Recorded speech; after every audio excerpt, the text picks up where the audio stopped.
আজকে ঈশ্বরদীতে আর্জেন্টিনার ফ্যানরা যা করলো সেটা দেখার পরে অন্য দলের ফ্যানদের রাতে ঘুম উড়তে বাধ্য। তো সকাল সকাল আমি একদম রেডি হয়ে চলে আসি ঈশ্বরদী বাস টার্মিনালে, কারণ আজকের এই ঐতিহাসিক র্যালিটা এইখান থেকেই শুরু হওয়ার কথা। বাট শুরুতে এসে দেখি মাত্র অল্প কয়েকজন মানুষ। ভাবলাম ধুর, ফ্লপ হয়ে গেল নাকি।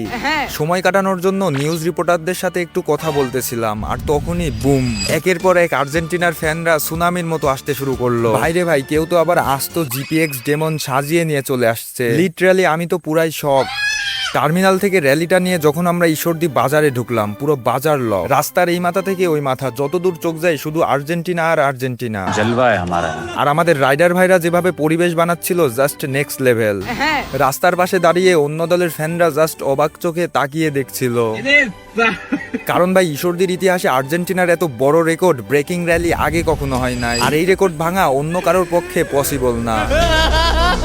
পুরো ঈশ্বরদী কাঁপিয়ে র্যালিটা যখন আরআরপি সেন্টারের সামনে আসলো, তখন দূর থেকে আমার চোখ পড়লো এই ব্রাজিল ফ্যানের ওপর। বেচারার অবস্থা জাস্ট একবার দেখো। ওরা কি আমায় মার্ডার করতে চেয়েছিল? যাই হোক, তোমরা কোন দল সাপোর্ট করো অবশ্যই কমেন্টে বলো। আর্জেন্টিনা নাকি অন্য কোনো দল, জাস্ট কমেন্টে বলো।